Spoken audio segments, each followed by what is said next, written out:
как помочь инвалидам и где можно увидеть времена года. Об этом и не только вы узнаете в программе «Дорога к храму».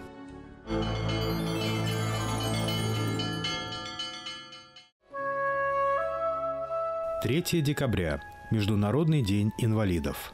Организована эта дата в помощь людям, которым приходится сталкиваться в жизни с трудностями и преодолевать их самим, порой без помощи окружающих. Мы, россияне, всегда славились своей душевностью, добротой, желанием и стремлением помочь своему близкому, нуждающемуся и слабому. К счастью, даже сейчас, в 21 веке глобализации, цифровых технологий и интернета, наш менталитет остается таким же. Именно поэтому День инвалида в России – не обычный день, а серьезное событие не только для фондов и организаций и самих инвалидов, но и для многих неравнодушных людей. А самые неравнодушные люди – это врачи, которые всегда готовы прийти на помощь. Я нахожусь у дверей старейшей больницы нашего города.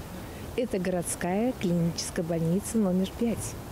Абсолютно не случайно, потому что в этой больнице лечат не только лекарствами. Здесь лечат словом, здесь лечат любовью. Очень часто в нашем обществе любят повторять, что инвалидность – это не приговор, что с инвалидностью можно жить полноценной жизнью, учиться, работать и создавать семью.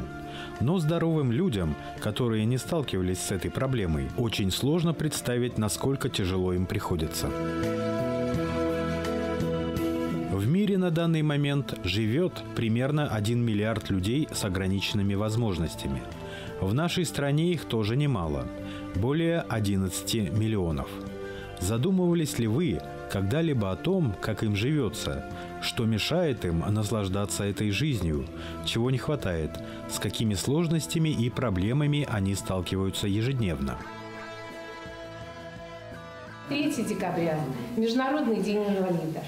Для кого-то это праздник, как говорят, со слезами на глазах. А кто-то отмечает этот день как день мужества, как день великой победы над собой. Иногда можно победить самого себя, но всегда отрадно, когда рядом стоят люди, которые тебе помогают в этой победе, давая надежду, давая веру на исцеление. Вот такими людьми в белых халатах являетесь сегодня вы.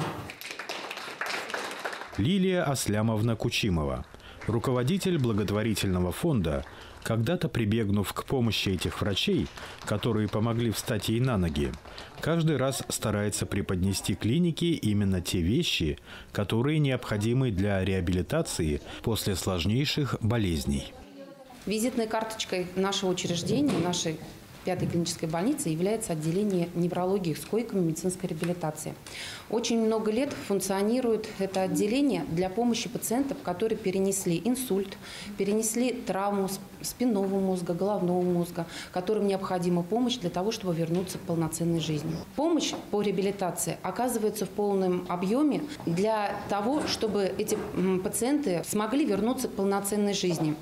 А если кто-то уже получил какую-то группу инвалидности, чтобы ее уменьшить? Для этого у нас функционирует мультидисциплинарная бригада, в состав которой ходят наши корифеи, наши доктора, неврологи, которые занимаются этим, травматолог, врачи ЛФК, большая команда инструкторов-методистов ЛФК, которые через свой труд ставят наших пациентов на ноги и интегрируют этих людей в полноценную жизнь. Желаю, чтобы ваши пациенты вновь расцветали и цвели так, как вот этот букет. Примите всех души. В настоящее время у нас в 5-й больнице 4 отделения, 2 терапевтических, паллиативное отделение и неврологическое отделение. Мы организовали выезды на дом к инвалидам, к маломобильным пациентам. В нашей больнице организована молельная комната, которую занимается отец-священник, у нас есть Михаил, 2 сестры милосердия, которые приходят ежедневно к нам в больницу. Молельная комната всегда, это часть, я считаю, больницы. И у нас и приходит и мулла также в молельную комнату. Все пациенты, которые хотят и благоверные, они приходят в молельную комнату, и православные причащаются, а мулла, получается, они молитвы читают.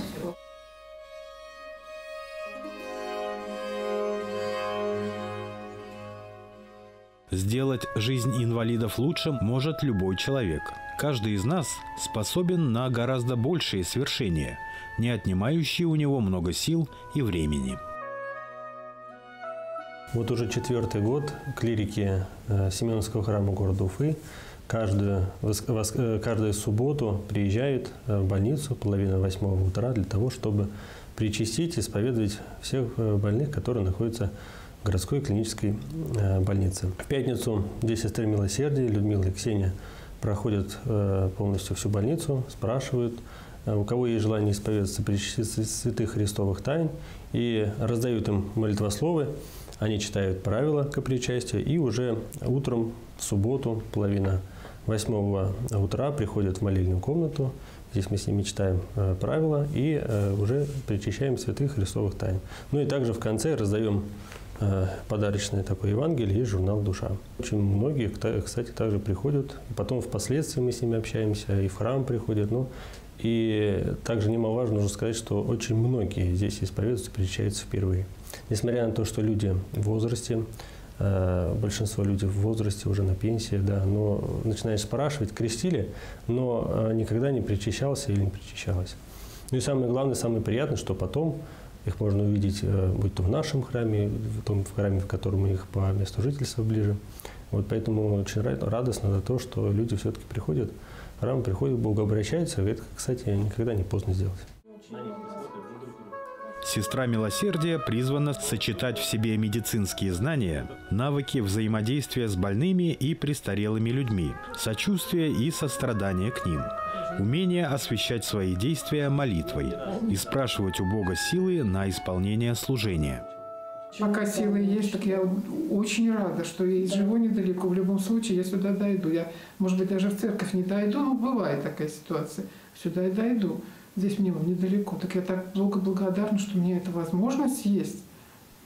Просто вот он мне такой подарок сделал, что я в состоянии это понести. Радостно бывает, когда люди, вот, вы знаете, не воцерковленные интересуются, что вот мы приходим, что вот вообще такое, что мы делаем, ну, объясняем. Вот, и многие, вот, как отец Михаил говорил, что первый раз именно здесь причащаются.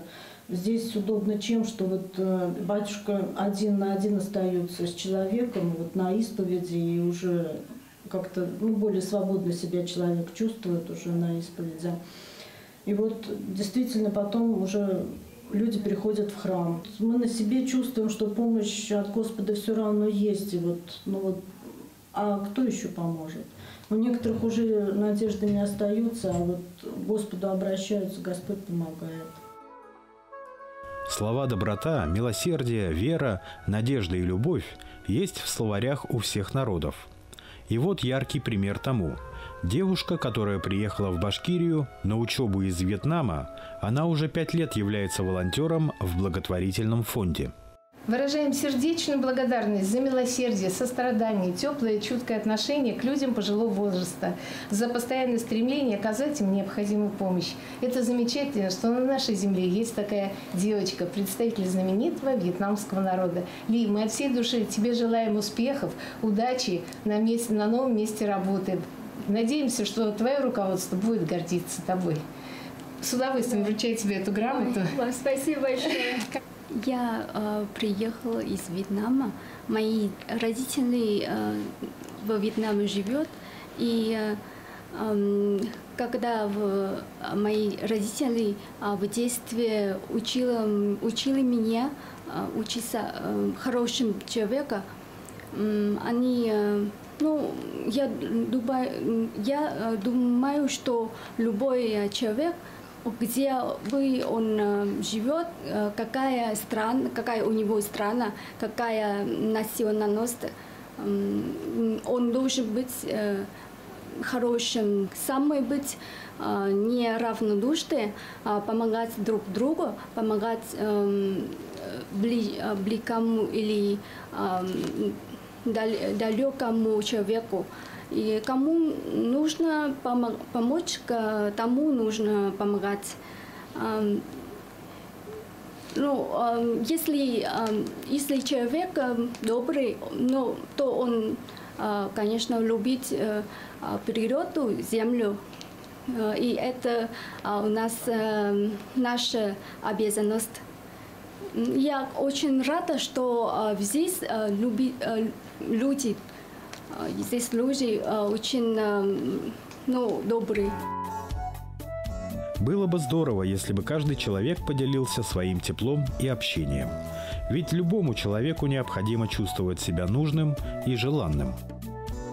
Я даю шанс студентам без опыта работы набрать опыт у меня на предприятии, которых не берут другие предприятия, там, где требуется опыт работы. Недавно Ли устроилась к нам на работу. Я тоже решил ей дать шанс, потому что я увидел то, что у нее есть такое огромное желание, и этого желания может быть достаточно даже, то есть языковой барьер может не быть препятствием для работы. Илюс, я вас знаю около 10 лет. Но поверьте мне, больше всего удивляет за время нашего знакомства ваша коронная фраза. Когда мне звоните, вы говорите: «Здравствуйте, я эколог». И я очень ценю это, потому что вы эколог не только по своей профессии, вы эколог по душе. Я знаю, что вы прежде всего, как мужчина, как человек, очень горды тем же, что живете на нашей земле, в нашей стране, и очень дорожите завтрашним днем. И думаете о том, кто будет жить завтра, как это будет все. Очень переживаете за подрастающее поколение. А то, что вы берете на работу инвалидов, оказываете им поддержку, всемирную помощь и даете шанс выжить, даете шанс подняться, это просто вообще бесценно. Люди, которые нуждаются в поддержке и понимании, есть везде. Нужно только оглянуться вокруг. Было бы здорово, если бы каждый человек поделился бы с ними своим теплом и общением без жалости и страха. Ведь каждому человеку необходимо чувствовать себя нужным и желанным.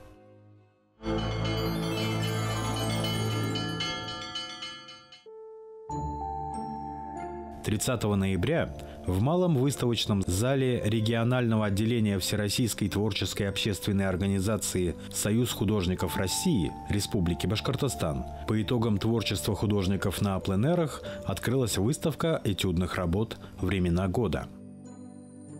Союз художников Республики Башкортостан проводил пленэры в разных местах нашей прекрасной республики. Но в этом году, по согласованию, Салаватская епархия Башкортостанской митрополии художников пригласили в село Дедово Федоровского района, где расположился Покровский мужской монастырь. Там в июле месяце и прошел первый республиканский открытый пленэр. Каждый год мы, начиная с 2011 года, здесь проводим выставку работ, написанные летом во время пленэра. Участников очень много на выставке, их всего 58, и картин висят 77 работ. Я хотел бы в первую очередь поблагодарить участников за то, что вы откликнулись на наше приглашение принять участие впервые в проведенном Башкортостанской митрополии первом открытом пленэре, который проходил в стенах монастыря. Идейным вдохновителем и идеологом которого была заместитель руководителя отдела культуры Салаватской епархии Серафима Мухаматовна Юдина. Она здесь также присутствует сегодня. Это ей принадлежит полностью идея, а мы поддержали и откликнулись. И сегодня вы здесь увидите несколько десятков работ, которые были написаны в стенах монастыря и за его пределы. В следующем году, который мы планируем провести международный уже пленэр, мы географию его расширим. Здесь, в Республике Башкортостан, это будет несколько монастырей. Конечно же, Покрово-Янацкий мужской монастырь села Дедово Федоровского района – это показательный монастырь Салаватской епархии и юга Республики Башкортостан. Это жемчужина Башкортостана, куда не стыдно пригласить гостей. Участниками пленэра стали известные мастера, студенты и их педагоги разных национальностей и вероисповеданий. Архитектурный комплекс обители и окружающие его прекрасные ландшафты вдохновили художников.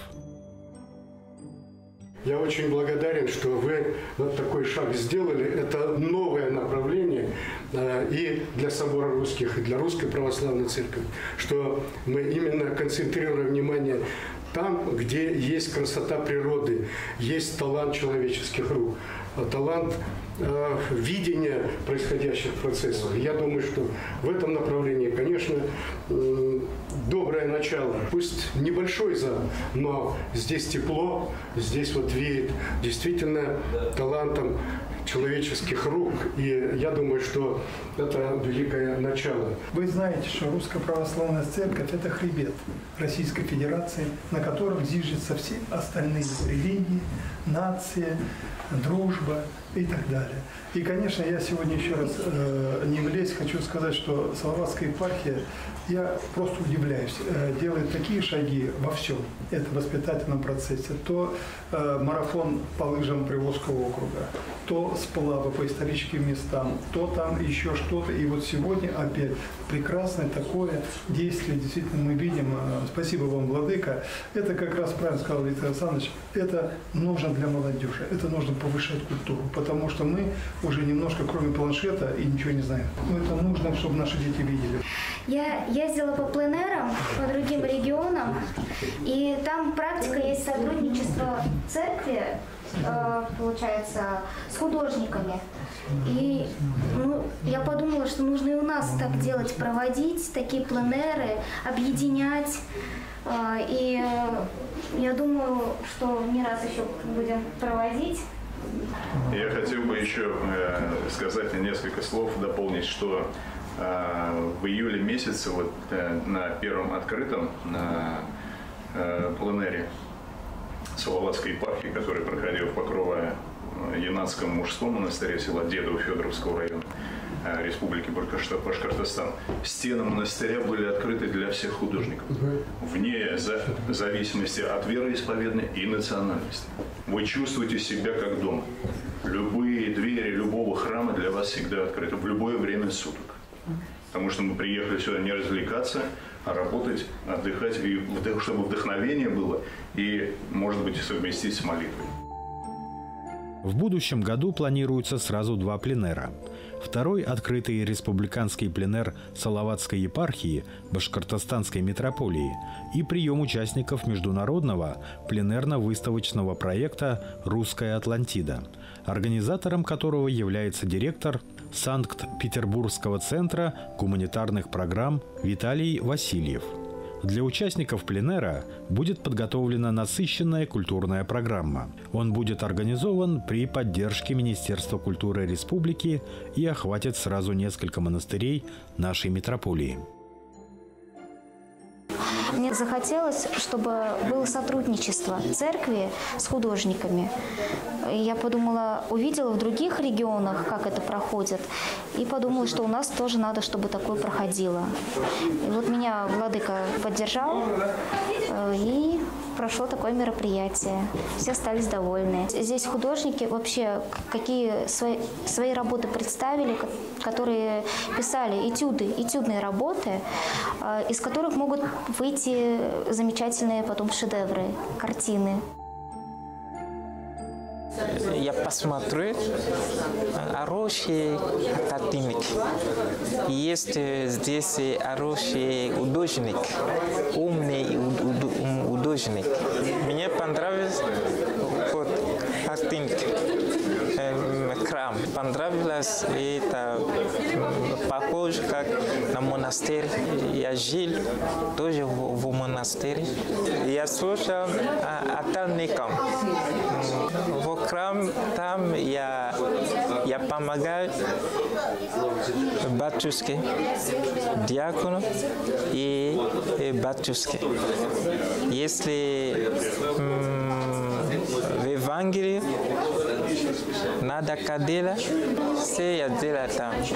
И как сегодня погода плохая погода, зима, надо чистить, потому что Бог любит чистить. Башкирская природа самая красивая. Вот.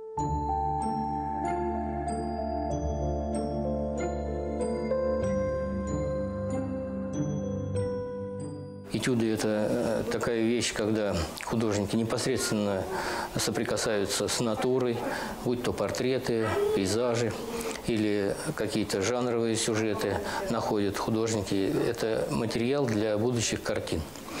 И эта выставка стала традицией, посвящена в основном этюдам прошедшего года. Традицию писать с натуры – это как бы освежает палитру, освежает взгляд, наполняет чувствами больше природы. Вот. Тем выставка и интересна, что видно объем работы художников, вообще объем культурной жизни, наверное, республики и Союза художников.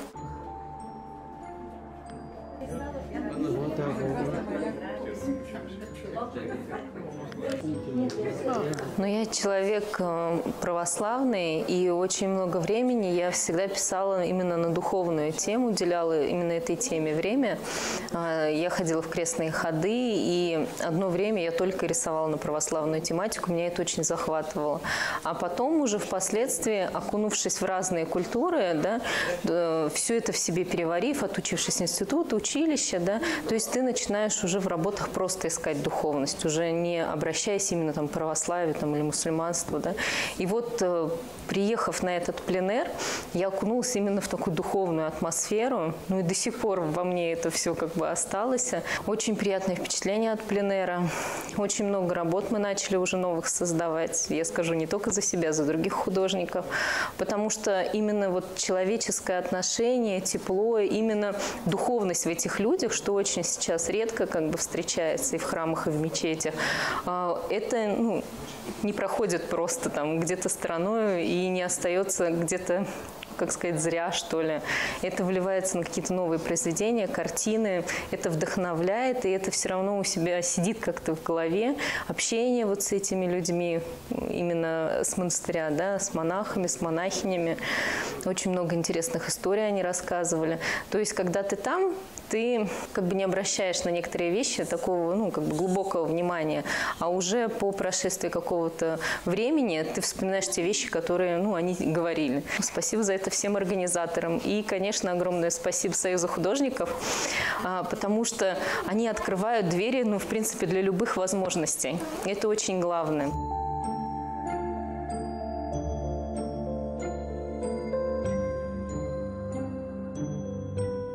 Воспоминания о Покрово-Ильнатском монастыре очень теплые оставили след. С большого города оказаться в таком намоленном месте, мы получили какую-то духовность, стали более умиротворенными, осознали какие-то ценности, то есть переоценка ценностей. И об этом монастыре, об этом месте всегда вспоминаешь с теплом. И вот то, что там мы обрели, трудно передать словами. И это в дальнейших картинах, оно тоже уже присутствует. Неважно, что мы там рисуем, пишем, вот эта духовность, она уже внутри нас. Выставка «Времена года» в Малом выставочном зале Союза художников Республики Башкортостан по адресу город Уфа, улица Ленина, 43. Продлится до 10 декабря. Вход свободный.